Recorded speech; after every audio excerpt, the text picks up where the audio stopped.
السلام علیکم ناظرین یہ 13ویں صدی عیسوی کا آغاز تھا جب دنیا کو تتاری فتنہ کا سامنا کرنا پڑا، جس کی قیادت چنگیز خان نامی سفاک شخص کر رہا تھا، جس نے اپنی جواں مردی اور خوئے ستم کی بدولت دنیا پر ایک دھاک بٹھا رکھی تھی اور تاتاری فوج پر طلوع ہونے والے سورج کے ساتھ ایک مارکے سر کر رہی تھی۔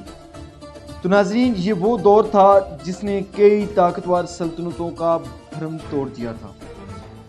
تو ناظرین، ہسٹری آف ارطغرل غازی کے ساتھ میں ہوں جاوید امان اور آپ دیکھ رہے ہیں میرا YouTube channel Javed T V official. تو ناظرین، میری آپ سے ریکویسٹ یہی ہے کہ آپ میری ویڈیو کو لائک کریں اور میرے چینل کو سبسکرائب کریں تاکہ ہسٹری کے متعلق میری آنے والی ہر نئی ویڈیو آپ تک سب سے پہلے پہنچتی رہے۔ تو ناظرین، آج کی اس ویڈیو کا ہم کردستان سے آغاز کریں گے، جہاں تاتاری فوج نے بدترین قتل عام کے بعد جب کھوپڑیوں کے مینار تعمیر کیے تو ایسے سفاک زمانے میں چرواہوں کے ایک قبیلے نے اپنے سردار سلیمان شاہ کی قیادت میں ہجرت کر کے موجودہ ترکی کو اپنا مسکن بنا دیا، جہاں سلجوق خاندان کے حکمران سلطان علاء الدین کی حکومت تھی، جو خود بھی اس وقت رومی یلغار کی زد میں تھا۔ تو اس نے انہیں غریب سمجھتے ہوئے رکنے کے لیے جگہ بخش دی۔ وہ نہیں جانتا تھا کہ قدرت نے انہیں ان کی صورت میں ایک جنگجو حریف دیا تھا۔ ناظرین، ارطغرل غازی کی پیدائش 1188 عیسوی میں ہوئی اور آپ کی وفات 1281 عیسوی میں ہوئی۔ ناظرین، ارطغرل غازی کے 3 بیٹے تھے، جن میں عثمان غازی نے 1291 یعنی کہ اپنے والد کے وفات کے 10 سال کے بعد خلافت قائم کی، اور ارطغرل غازی کے اسی بیٹے کے نام سے ہی خلافت عثمانیہ کا نام رکھا گیا۔ آپ کی مثل سے آگے جا کے سلطان محمد فاتح رحمۃ اللہ علیہ بھی تھے۔ انہوں نے 1453 میں قسطنطنیہ فتح کیا اور اسی کے لیے حضور صلی اللہ علیہ وآلہ وسلم کی پیشن گوئی بھی سچ ثابت ہوئی۔ ناظرین، ارطغرل غازی کا تعلق قائی قبیلے سے تھا۔ ان کے والد کا نام سلیمان شاہ تھا، آپ کی والدہ کا نام حائمہ تھا۔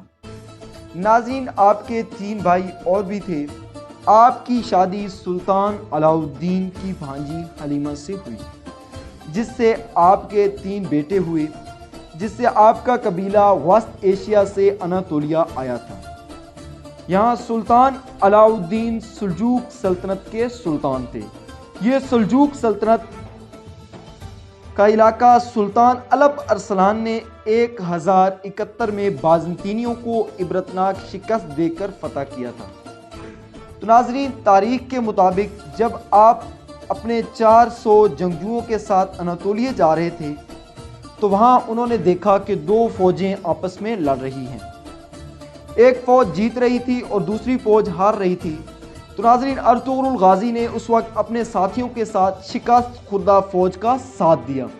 ارطغرل غازی نے شکست خوردہ فوج کا ساتھ اپنی اس فطرت کی وجہ سے دیا کہ وہ کمزوروں اور مظلوموں کا ساتھ دینا فرض سمجھتے تھے۔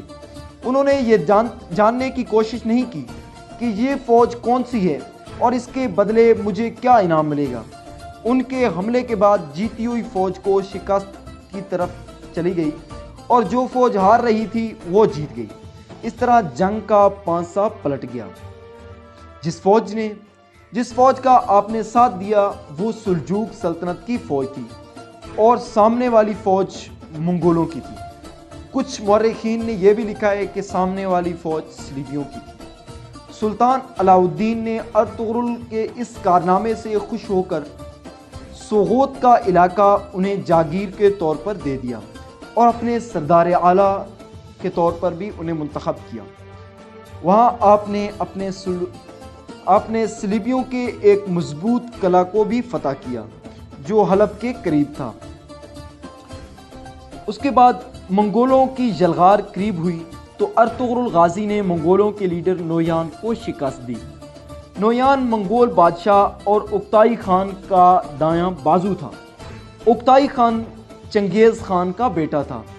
تو ناظرین، ارطغرل غازی اس شخصیت کا نام ہے جو جواں مرد باہمت ہونے کے ساتھ ساتھ بیک وقت نہ صرف اپنے عہدے کے لیے عیسائیوں بلکہ دامن اسلام کی آستینوں میں چھپے سانپوں سے بھی جنگ کر کے انہیں شکست پہنچائی اور بالآخر ان کے فرزند ارجمند نے سلطنت عثمانیہ کی بنیاد رکھی، جو دنیا میں تقریباً 600 سال سے زیادہ تک مرکز اسلامیہ کی علامت رہی۔ اور ان کے فرزند نے بچپن میں ہی یہ محسوس کر لیا تھا کہ مسلمانوں پر گزرتے دور کے ساتھ زوال آشنا ہو رہی ہے۔ وہ جان چکے تھے کہ سلطنت سلجوق صدیوں کے سفر اور رومیوں سے جنگ کے بعد کمزور ہو چکی تھی، اور تاتاریوں کا یلغار جس کو روکنا مسلمانوں کے بس میں نہ تھا۔ جب تاتاری ویشی قبیلے نے سلجوق سلطنت پر حملہ کیا تو اس جنگ میں سلجوق سلطان اپنے انجام کو پہنچ گیا، جس کے بعد ارطغرل غازی کا بیٹا عثمان، جس کی تربیت تاریخ کے اس عظیم پیدائشی جرنل نے اپنی خاص نگرانی میں کی تھی، وہ اپنے باپ ارطغرل غازی سے ملنے والی انصاف پسندی اور ذہانت سے نہ صرف مسلمانوں بلکہ غیر مسلموں کی نگاہ میں بھی قابل اعتماد شخص تھا۔ اور پھر چشم فلک نے وہ وقت بھی دیکھا جب قسطنطنیہ موجودہ استنبول میں اسلام کا پرچم لہرانے لگا، اور پھر عیسائیوں کو اس بات کا یقین ہو چکا تھا کہ وہ اکیلے کبھی بھی اس مرد مجاہد کا مقابلہ نہیں کر سکتے۔ انہوں نے اپنی حریفت کا بدلہ چکانے کے لیے تاتاریوں سے مدد مانگی، جس میں ارطغرل غازی کے اس عظیم بیٹے نے اپنے جواں سال صاحبزادے اور خان، جو کہ ولی عہد کا منصب رکھتے تھے، اس کے مقابلے کے لیے انہیں بھیجا۔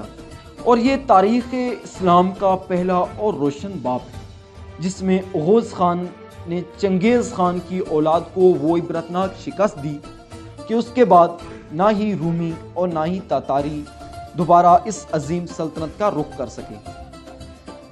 تو ناظرین، انہوں نے ملت اسلامیہ کو ایک دفعہ پھر اپنی مرکزیت کے لیے قدرت نے خلافت عثمانیہ کے نام سے ایک عظیم سلطنت بخشی، جس کا پرچم 600 سال سے زیادہ تک اسلامی عظمت کی علامت کے طور پر لہراتا رہا۔